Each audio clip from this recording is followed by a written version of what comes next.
क्या आपको ब्यूटी और मेकअप से रिलेटेड काम में इंटरेस्ट है? क्या आप भी जानना चाहते हैं कि अपना ब्यूटी पार्लर कैसे चलाया जाता है? इस वीडियो में हम मिलेंगे दो ब्यूटी एंटरप्रेन्योर से जिनका इस फील्ड में कई सालों का एक्सपीरियंस है। Welcome to Alohomora's Careershala in collaboration with UNICEF and project Yuva. Careershala में आप मिलते हैं एक्सपर्ट से और जानते हैं अलग अलग करियर्स और स्किल्स के बारे में। सबसे पहले जानते हैं पूनम जी से ब्यूटी इंडस्ट्री और उसके स्कोप के बारे में। तो ब्यूटी में threading, waxing, manicure, pedicure, facials, ये सब चीजें आनी चाहिए जो बहुत मस्ट है। और अगर आपको हेयर में इंटरेस्ट है तो आपको हेयर में भी सब कुछ आना चाहिए। आजकल अगर आप हेयर स्टाइलिंग पे जाते हैं, मान लीजिए जूड़ा बनाना भी आता हो, कुछ अलग अलग टाइप के जूड़स भी आते हो ना, तो उसमें भी बहुत अच्छा स्कोप है। बिकॉज मेकअप इंडस्ट्री इतनी ज्यादा आगे बढ़ चुकी है, उसमें हर इंसान को एक जरूरत होती है कि मेरे साथ कोई हेयर स्टाइलिश हो, कुछ हो, तो ये सब चीजें बहुत है।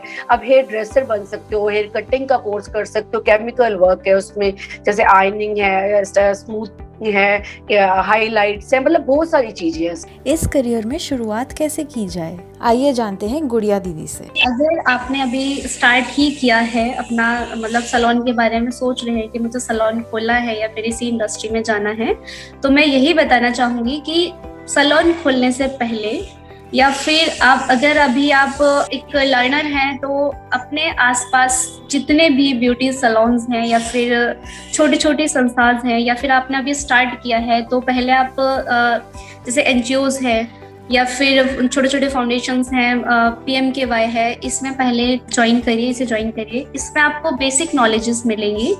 पहले पूरा नॉलेज लीजिए कि किस तरीके से हम सैलून रन कर सकते हैं और क्या क्या चीज़ों की ज़रूरत होती है। तो जब आप एक सैलून में वर्क करेंगे, वहाँ पे एज अ ट्रेनर रहेंगे या फिर वर्कर रहेंगे, तो आपको बहुत सारी चीज़ों का पता चलेगा कि कैसे हम सैलून को रन कर पाएंगे, कैसे हम लोग एक क्लाइंट को कंसल्ट करते हैं, उसे आप उसकी सर्विसेज के बारे में बताते हैं।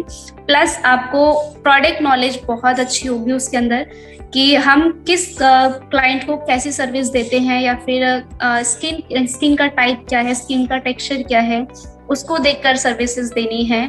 यहाँ से आपको कई सारी चीज़ों का नॉलेज होगी। उसके बाद आप जब सैलून ओपन करेंगे तो पहले एरिया देखें कि किस टाइप का एरिया है, वहाँ पे आपका सैलून चल पाएगा या नहीं। पहले 2-3 महीने आप देखिए कि वहाँ आपका सैलून चल पाएगा।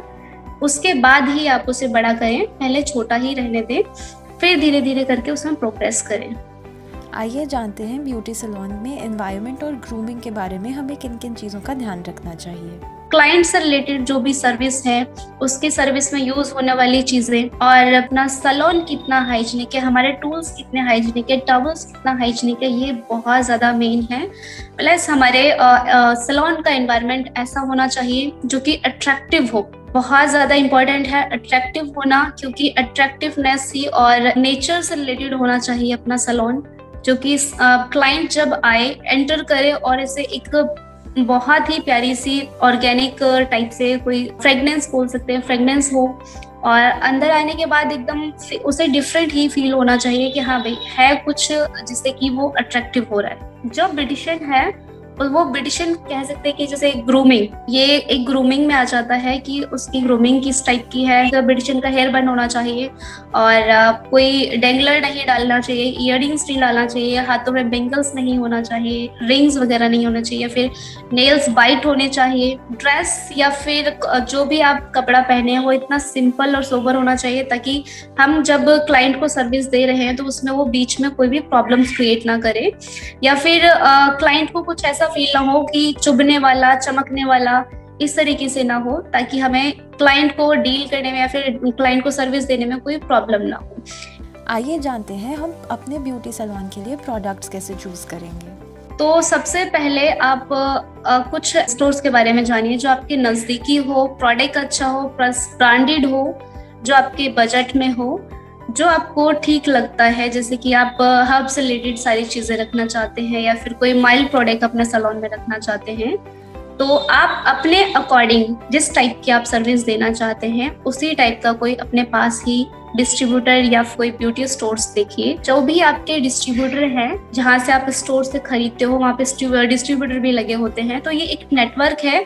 नेटवर्क में आप मतलब किससे भी पता करेंगे, वहाँ से अपने स्टोर्समैन से भी पता करेंगे तो वो भी काफी आपको हेल्प करेगा इस चीज के बारे में। और अगर कभी आप सेमिनार में जाते हैं तो वहाँ पे तरह तरह के आर्टिस्ट वगैरह तो वो अपनी मशीनरियों का बारे में बताते हैं, प्लस फ्री क्लासेस देते हैं। धीरे धीरे जैसे जैसे मेकअप में इंटरेस्ट बढ़ता जाता है ना, तो वैसे वैसे ही आपको भी नॉलेज आनी शुरू हो जाती है। आप 10 लोगों से बात करते हैं, कोई किसी से अपने फ्रेंड्स में बात करते हैं। मान लीजिए आपकी फ्रेंड भी ब्यूटिशियन है, तो आप दोनों एक दूसरे से बात करेंगे तो कोई कुछ कहेगा, कोई कुछ कहेगा, तो ऐसे ऐसे करके। और फिर आप गूगल पे सर्च करते हैं कि हाँ कौन है, फिर आप उनके मेकअप देखते हैं तो आपको लगता है नहीं ये मेकअप मुझे बहुत अच्छा लग रहा है, ये चीज मुझे बहुत अच्छी लग रही है, तो धीरे धीरे करके आप उसको फॉलो करने लग जाते हैं। ये सब जानने के बाद आइए देखते हैं घर का चैलेंज। अगर आपको खुद का पार्लर खोलना है तो गूगल सर्च करके और अपने आसपास के लोगों से बात करके 3 ऑप्शंस बताइए जहां से आप ट्रेनिंग ले सकते हैं। आप अपने पार्लर के स्टार्टिंग के 6 मंथ्स कौन सी फैसिलिटीज़ और सर्विसेज देना चाहेंगे और क्यों, इन सब के बारे में भी सोचिए। तो दोस्तों, इस वीडियो में हमने क्या क्या जाना। ब्यूटी इंडस्ट्री में अलग अलग तरह के काम होते हैं, जैसे थ्रेडिंग, वैक्सिंग, मैनिक्योर, पेडिक्योर और हेयर स्टाइलिंग। सबसे पहले अपने स्किल्स बढ़ाना और बेसिक नॉलेज होना बहुत ज़रूरी है।